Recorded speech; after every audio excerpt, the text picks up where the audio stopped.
This is America. We are uncovering the stories behind our biggest changes. This is America Unfiltered.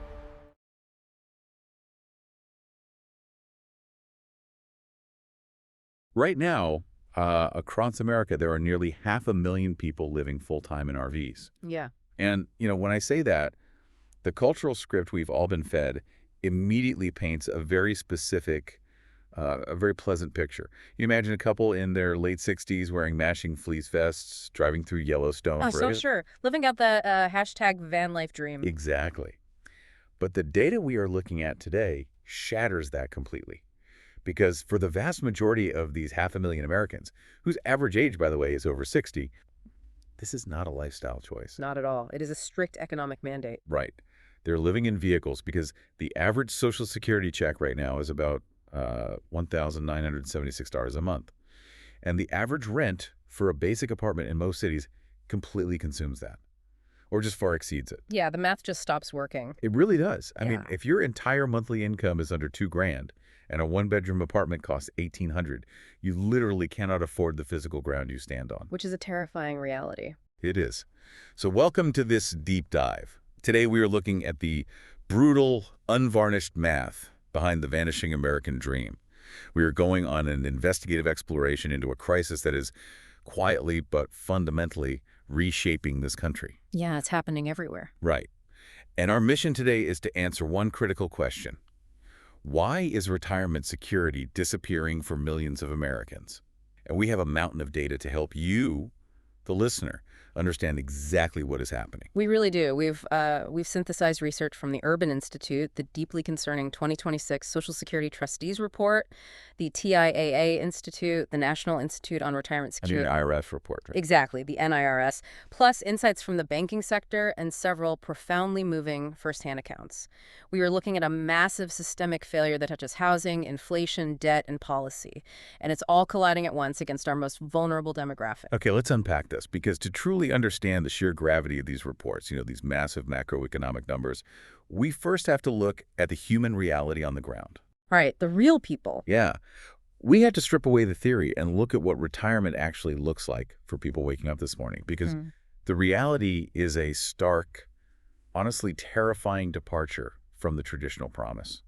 Well, the cultural promise for decades was essentially a contract. Yeah. If you worked hard for 40 years, contributed to the economy, paid your taxes, you earned a period of rest, the golden years. The golden years, exactly. But when you dig into the firsthand accounts and the demographic data from the Urban Institute, you realize that contract has been completely voided for a massive segment of the population. Yeah. We are seeing hundreds of thousands of people whose retirement plan isn't golf or playing with grandchildren. Their retirement plan is simply survival. Right, and we listened to some incredible heartbreaking accounts from a recent YouTube documentary exploring this exact cost of living crisis.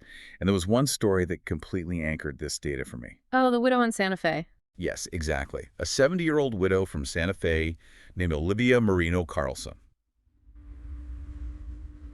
Let's look at her trajectory, because she did everything right, quote unquote. Her husband was a mechanic. He developed multiple sclerosis. Which is devastating on its own. Right. And she stepped up, she took care of him until he passed away, and she worked her entire life.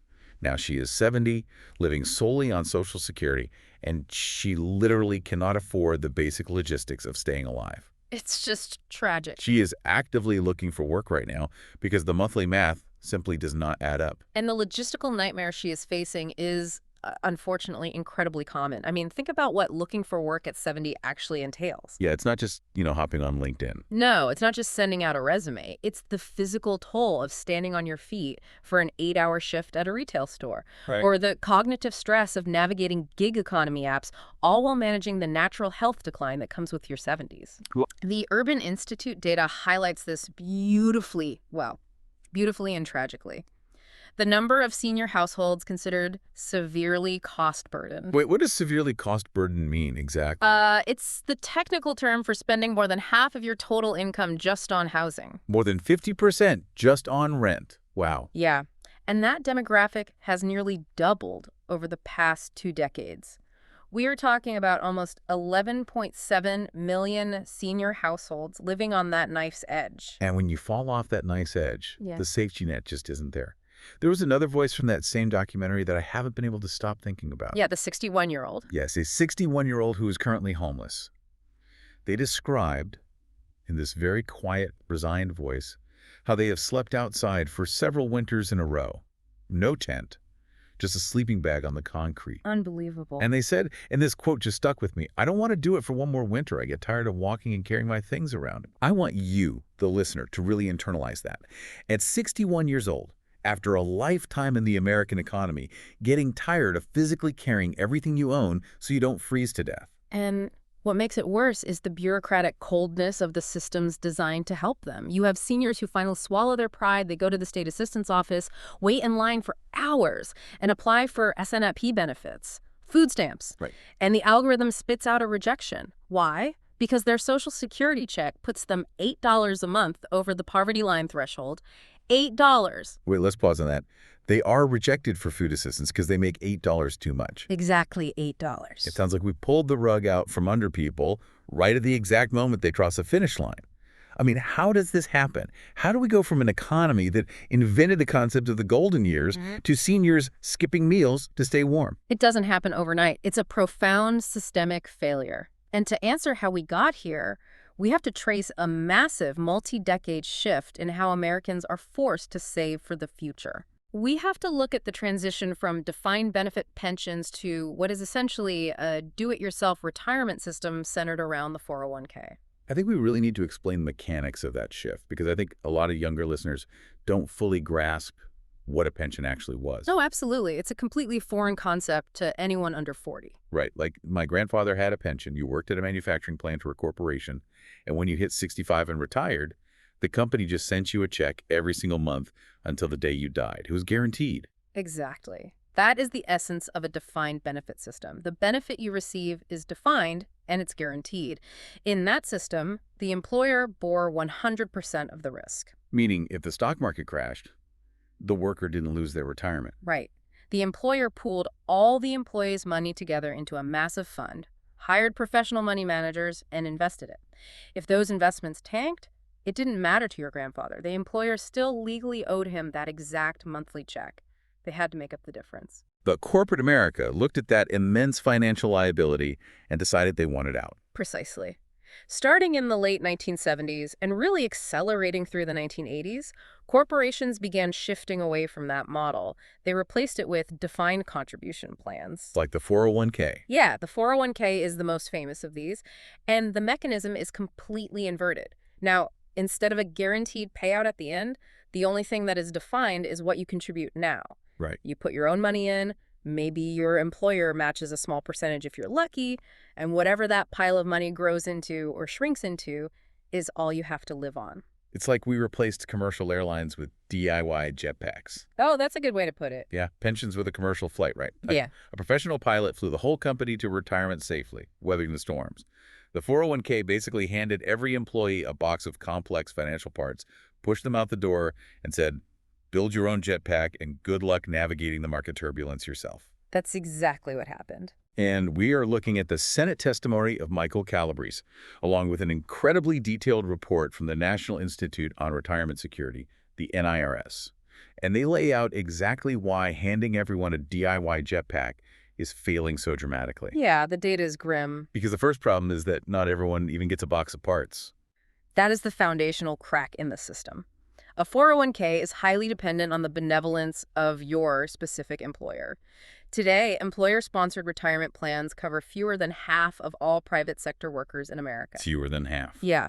If you work for a small business, if you work part-time, if you're an independent contractor or a gig worker driving for Uber, you almost certainly do not have access to a payroll deduction retirement plan. Less than half. So more than 50% of the workforce is just entirely left out in the cold from day one. And because 401ks are voluntary and lack universal access, we've ended up in a mathematically terrifying situation. About 1/3 of all American households accumulate zero pension or retirement savings over their entire working lives. Zero. Literally nothing. Zero. They arrive at age 65 entirely, 100% dependent on Social Security. Wow. And the NRS report really shines a spotlight on Generation X to show us what happens when the system fully matures. Right, because they are the test case. Exactly. Gen X, born between 1965 and 1980, they are the first generation to enter the labor market after this shift away from pensions had really taken root. They never had the commercial airline. They only ever had the jetpacks. They were the ultimate guinea pigs for the 401k era.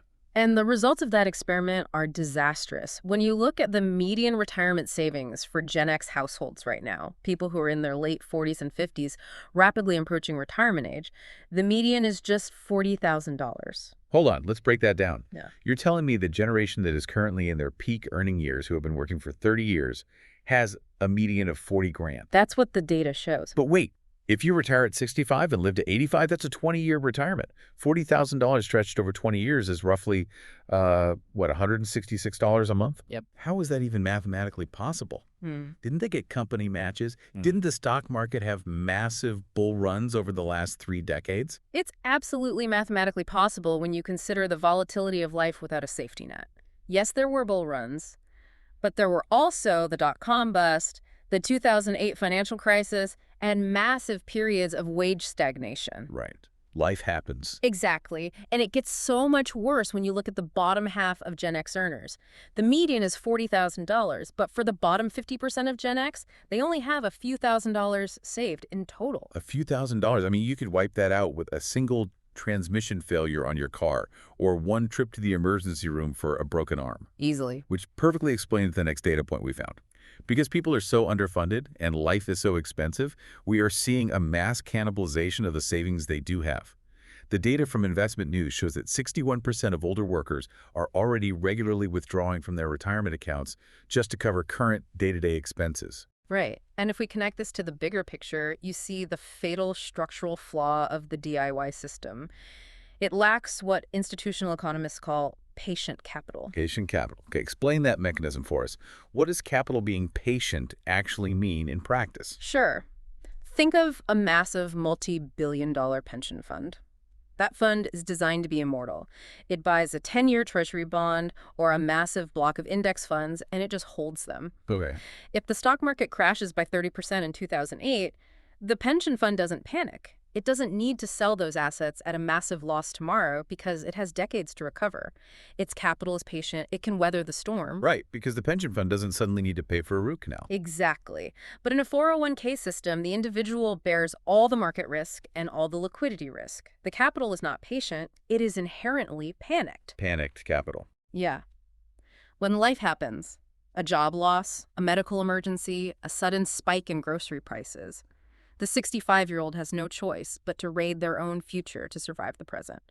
They are forced to sell their retirement assets, often at the worst possible time when the market is down, just to fix their roof or buy insulin. Wow. And once you take that money out, you kill the compounding interest. You permanently destroy your long-term security. So if the 401k bank account is at zero, or they've already cannibalized it, but they still have a pulse and a grocery bill, what's bridging that gap? Are they turning to credit cards? Worse, they are turning to shadow banking and predatory lending. This is the next layer of the crisis. We are seeing seniors entering retirement with staggering, historically unprecedented levels of debt. And we rely heavily here on research from the TIAA Institute, which tracked this over time. Their data shows that the median debt for seniors grew by over 400% between 1989 and 2016. It's massive. 400%. Historically, the entire blueprint of the American working life was to pay off your house, pay off your car, and enter retirement debt-free.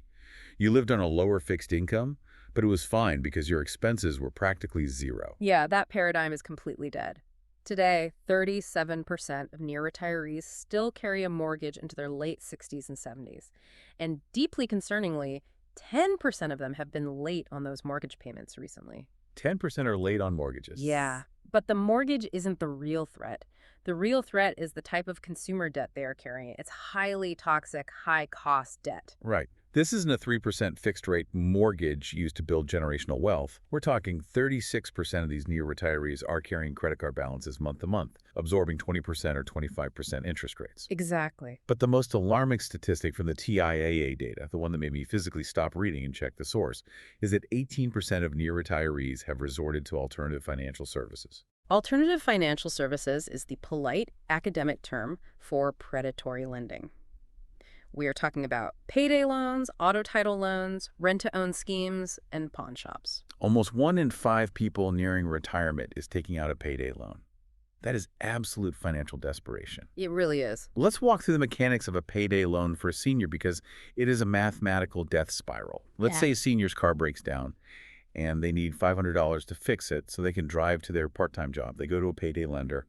What actually happens? The lender gives them the $500, but charges a fee, usually around $15 to $20 for every 100 acres borrowed for a 2-week term. Okay, so $100 fee. Right. And that doesn't sound terrible until you calculate the annual percentage rate, the APR. It equates to an annualized interest rate of 300% to 400%. Oh, my God.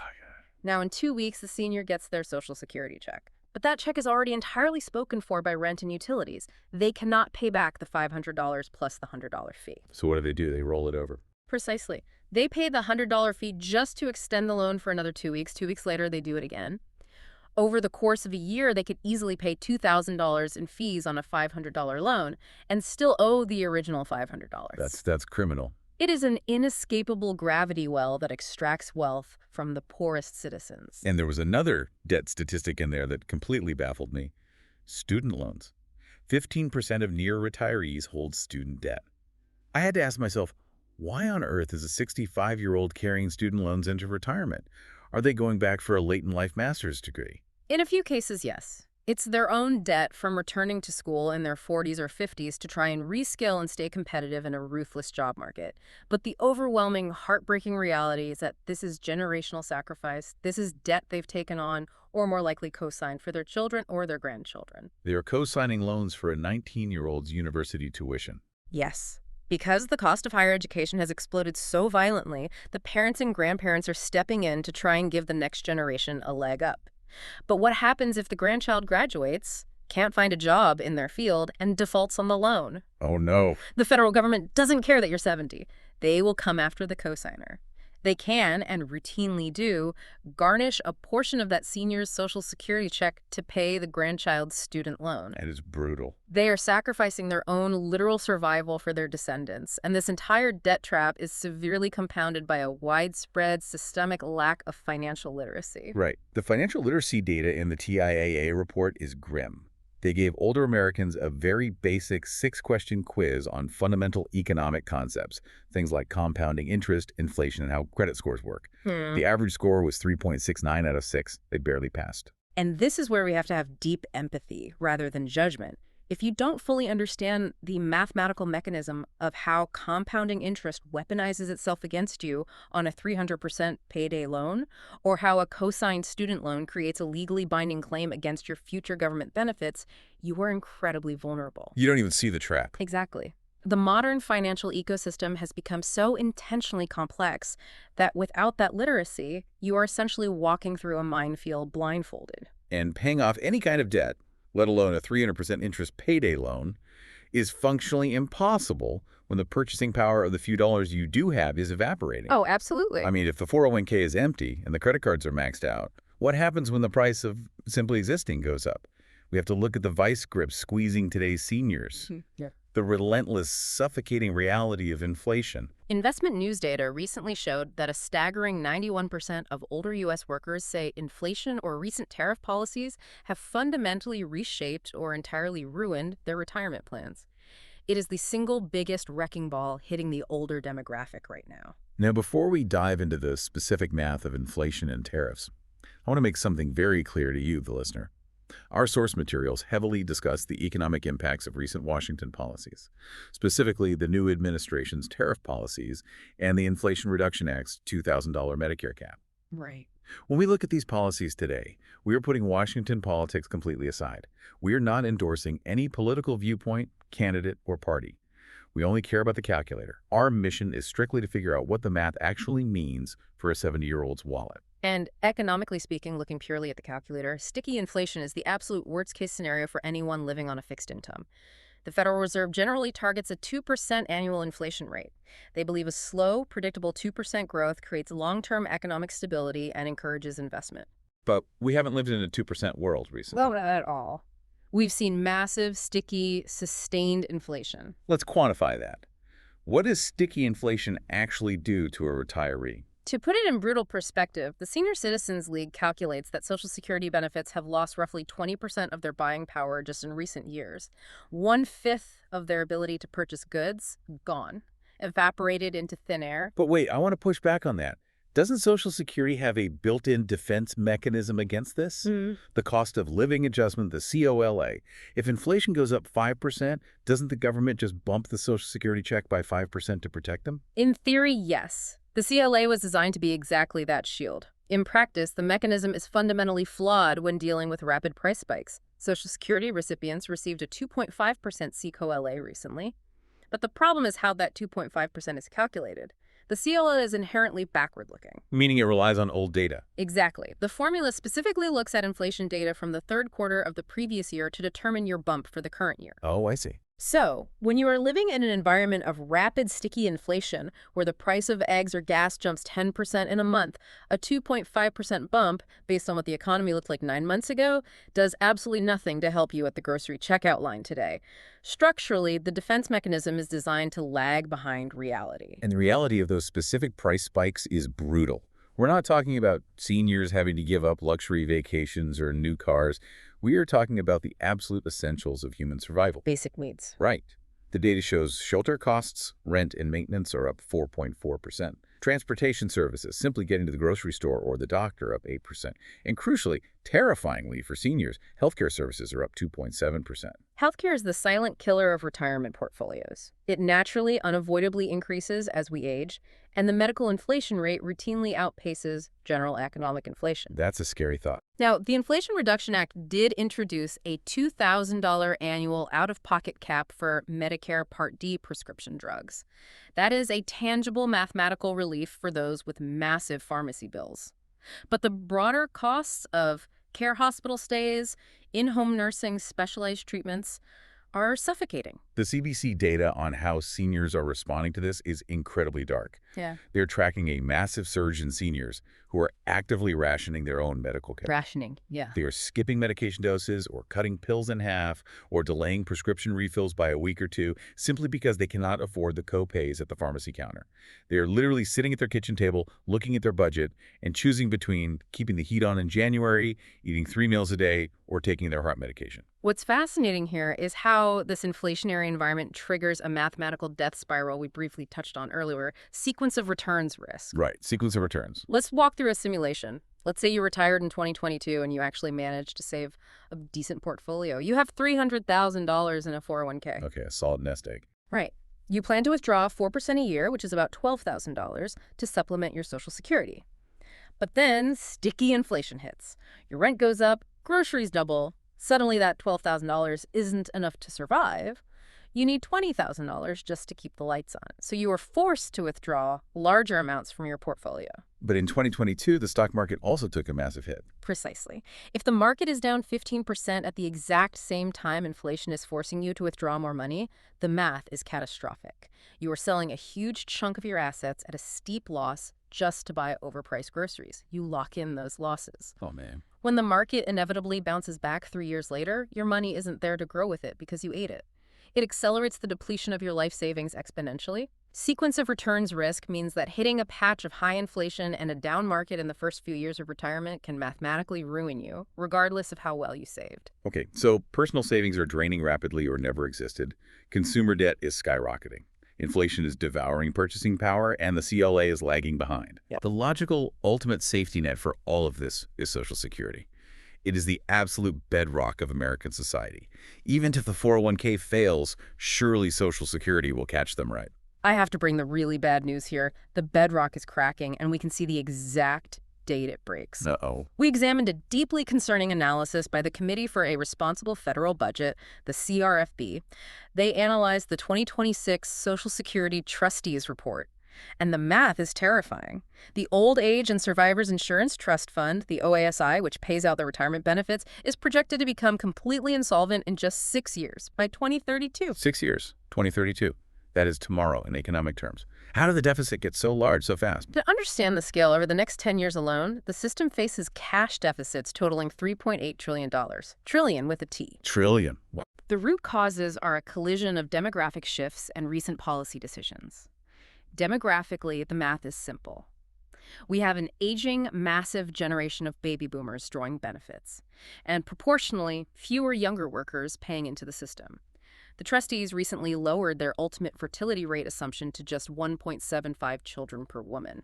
That means fewer future workers. Right. We also have lower assumed levels of immigration, which means fewer new workers paying payroll taxes right now. But it's not just birth rates and demographics. The report points to specific policy decisions that accelerated this drain. It does. The report specifically cites the enactment of the One Big Beautiful Bill Act, or OBBA. Let's explain the mechanism of this because it's crucial. Historically, part of how Social Security funded itself was by taxing the Social Security benefits of higher-income retirees and funneling that tax revenue right back into the trust fund to keep it solvent. Wait, explain the mechanics of that. If I'm drawing Social Security, how does the government tax the very benefit it's paying me? If your combined income, your Social Security plus a pension or a part-time job, crossed a certain threshold, the IRS would tax a portion of your Social Security benefits up to 85%. That tax money went back into the OASI trust fund. But the OBBBA essentially reduced or eliminated the revenue collected from that income taxation of benefits. Which sounds great for the retiree in the short term. They get to keep more of their check this year. But mathematically, on a macro level, you just unplugged a massive revenue hose that was keeping the trust fund filled. When you cut the revenue coming in, at the exact historical moment the demographic demands are peaking, you rapidly accelerate the insolvency timeline. So we have to explain exactly what insolvency means here, because I think people hear that word and panic, thinking it means Social Security goes to zero and disappears completely. Yeah. But it doesn't mean that, right? No, it doesn't drop to zero. Insolvency means the reserves are empty. The massive savings account built up over decades is gone. Once that happens, by law, Social Security cannot spend more than it brings in. It becomes a purely hand-to-mouth system. It can only pay out what it collects in payroll taxes from workers that exact same year. And what comes in from payroll taxes is nowhere near enough to cover what is owed to retirees. So if we hit 2032 and nothing changes, the law mandates an automatic across-the-board benefit cut. The current projection is a 22% cut in benefits for everyone. 22%, automatically slashed from every single check. Let's put a real dollar amount on that for the listener, because percentages hide the pain. The CRFB estimates that for a typical couple retiring around 2032, a 22% cut equals an $18,400 annual reduction in their benefits. It's massive. We just spent half an hour talking about how seniors are already living in RVs, taking out 300% payday loans, and rationing heart medication on their current benefits. If you take away another $18,400 a year, the human suffering is almost unimaginable. It would be a catastrophic poverty event for millions of older Americans, an absolute collapse of the social safety net. And the deeply frustrating part for economists is that the math to fix it is entirely known, but the political will to endure the pain of fixing it is completely absent. Here's where it gets really interesting. Think of fixing Social Security like steering a massive, incredibly heavy cargo ship. The demographic iceberg is 2032. If you are the captain and you recognize you're heading for an iceberg miles away, you have immense momentum, but you only need to turn the wheel a few degrees. Right. It's a slight course correction. You barely feel it on the deck. Yeah.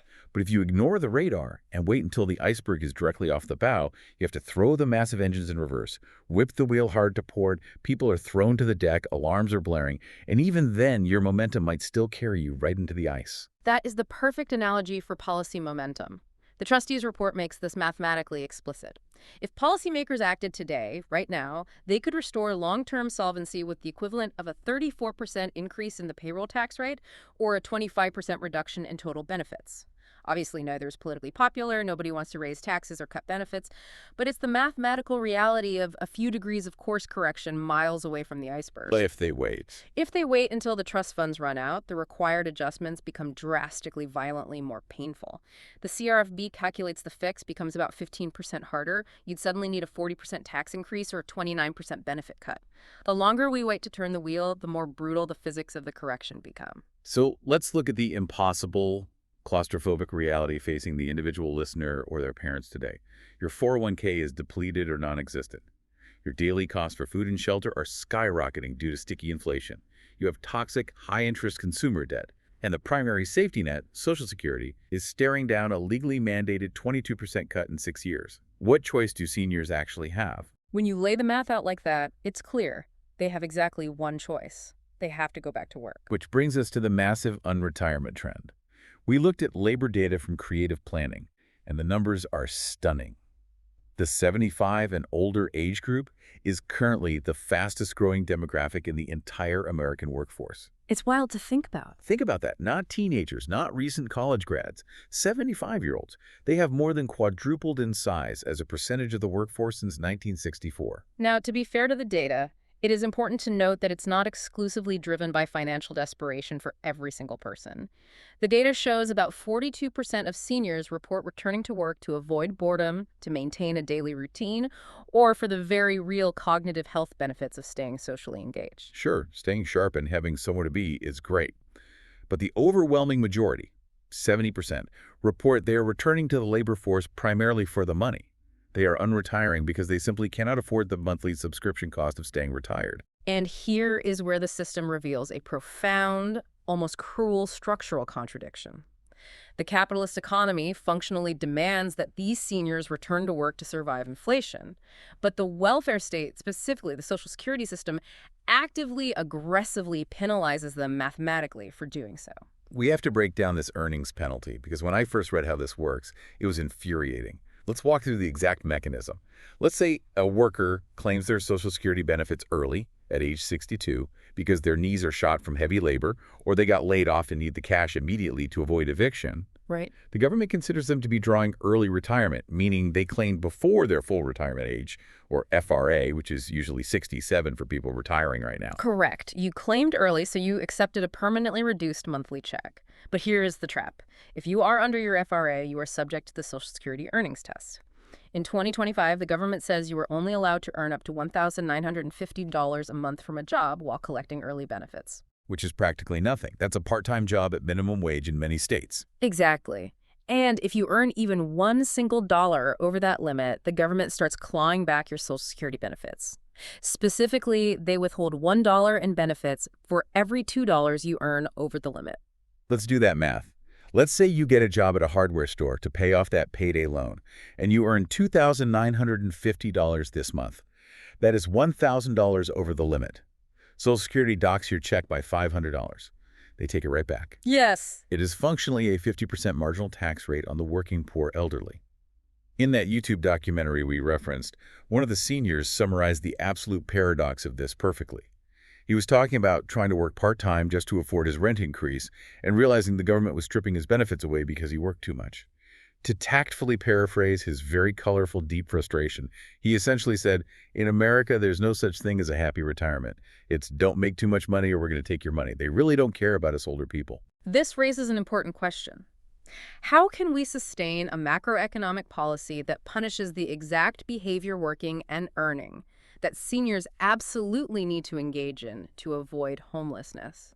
It is a systemic paradox. Capitalism demands their labor, but the welfare state taxes it at 50%. And it's not just the earnings test. If you dodge that, there are hidden tax traps everywhere else in the tax code waiting for the unretiree. The tax traps. Unpacking that section of the source material was an absolute nightmare. It's incredibly complex. Let's say you are older, past 73, and the government forces you to start taking your required minimum distributions, your RMDs, from a traditional 401k or IRA. That money counts as taxable income. Right. If you then unretire, get a job, and add a W-2 wage on top of those forced RMDs, you can very easily be pushed into a higher tax bracket. Suddenly, your federal and state income tax liabilities explode. You are working harder, but keeping vastly less of every dollar. And wait, it doesn't just hit your income tax, it hits your healthcare costs too, right? Yeah. Explain the IRMAA to me like I'm a 5-year-old, because that mechanism blew my mind. Think of Medicare like an exclusive club where the monthly entry fee, your premium, is supposed to be standard for everyone. But if the bouncer at the door, which is the IRS, looks at your tax return and sees you making too much money because you went back to work at Home Depot to pay for groceries, they slap a VIP cover charge on you. A cover charge? Yeah. That cover charge is called the IRMAA, the Income-Related Monthly Adjustment Amount. It is a hidden surcharge that artificially inflates your Medicare Part B and Part D premiums. They make your healthcare wildly more expensive, effectively wiping out the extra money you just earned at the hardware store. So you go back to work to afford basic groceries, and the system responds by taking away your Social Security benefits, pushing you into a higher income tax bracket, and charging you more for your life-saving healthcare. It is a mathematical catch-22. It is a trap. It is a systemic trap designed for a demographic that no longer exists, a demographic that had pensions and low debt. So, if the current system is an inescapable trap for today's seniors, we have to pivot and look at the future. Because you, the listener, might be 30, 40, or 50 right now. Yeah. You are watching this happen to your parents. How do you avoid the exact same fate? What can systematically be done to fix this generalized retirement savings deficit before Gen Z and millennials hit a wall? We return to the Senate testimony from Michael Calabrese and the NIRS report for macro systemic solutions. Whenever we talk about the financial failures of the working class, a lot of pundits naturally default to saying, we just need better financial education in high schools. Right. And yes, as we saw with the 3.69 out of 6 literacy quiz, education is absolutely vital. You need to understand compounding interest. But relying solely on education to change complex, long-term financial behavior historically fails. Expecting a stressed, exhausted worker to perfectly manage a DIY jetpack is unrealistic. Institutional nudges based on behavioral economics are far more effective. What does an institutional nudge look like in this context? It looks like the auto IRA proposal. Remember, the core foundational problem we discussed in Section 2 is that 50% of the private sector workforce doesn't even have access to a payroll deduction savings plan. They don't have the machinery to save easily. The auto IRA proposal would mandate by law that employers who don't offer a 401k must automatically enroll their employees in an IRA. The worker can always choose to opt out, but the default state is participation. Wait, let's pause and push back on that. You're saying the systemic fix for workers who are functionally broke, who might be relying on 300% payday loans right now just to fix their car, is to automatically enroll them in a savings plan. I know how it sounds. If they literally cannot afford groceries on Friday, how does auto-deducting 3% of their non-existent paycheck solve anything? Doesn't that just overdraft their checking account faster? That is the exact debate happening in policy circles right now. It is a very valid critique. You cannot extract savings from a stone. However, the behavioral economists argue that human nature is overwhelmingly biased toward the status quo. If the default is you have to fill out 5 pages of confusing paperwork to start saving, most people, even if they get a raise and can afford it, won't bother. Yeah, that makes sense. But if the default is you are already saving 3%, they will adapt their budget around it and they won't fill out the paperwork to stop it. Because human nature is fundamentally lazy. We prefer the path of least resistance. The auto IRA pairs automatic enrollment with automatic escalation, where your contribution rate slowly automatically increases by 1% over time as you get annual raises, and default life cycle funds that automatically adjust the risk profile of your investments to become more conservative as you age. It takes the terrifying burden of complex financial decision-making entirely off the individual. It converts, as Calabrese brilliantly summarized it in his testimony, human myopia into positive inertia. So what does this all mean for the individual listener right now? If we can't wait for Congress to pass an auto IRA or fix Social Security, what is the actionable advice today? The wealth advisors at Century Management highlight that younger workers and current pre-retirees absolutely must stress test their portfolios against this new brutal reality. You have to assume sticky inflation is here to stay. The old traditional advice that your parents followed was to hold a 60-40 mix, 60% stocks for growth, 40% bonds for safety. As you got older, you relied on the bonds because they're supposed to be stable. Right. But in our current environment of high inflation and rapidly rising interest rates, bonds do not provide the safety they used to. They can lose massive value just like stocks. So the 60-40 portfolio is functionally dead. You have to build what the NIRS report calls a generalized savings habit.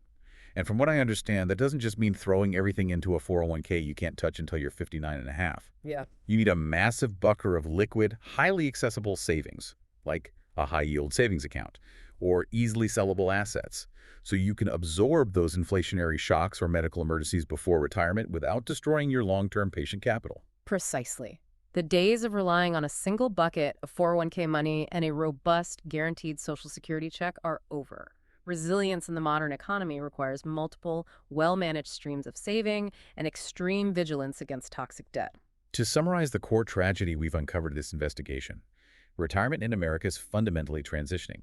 Is changing from a defined, expected right at the end of a long working life into a luxury item, a luxury that is actively, mathematically being squeezed out of existence by vanishing pensions, the DIY jetpack of the 401k, sticky inflation, crippling consumer and student debt, and an ailing Social Security system staring down a 22% cliff. I want to leave you with a final thought to ponder. something that builds on everything we've discussed today, but looks at the broader horizon. Throughout this deep dive, we've focused on how the unretirement trend directly affects the seniors themselves, the tragedy of the 70-year-old at the hardware store. But consider the macroeconomic ripple effect. What do you mean?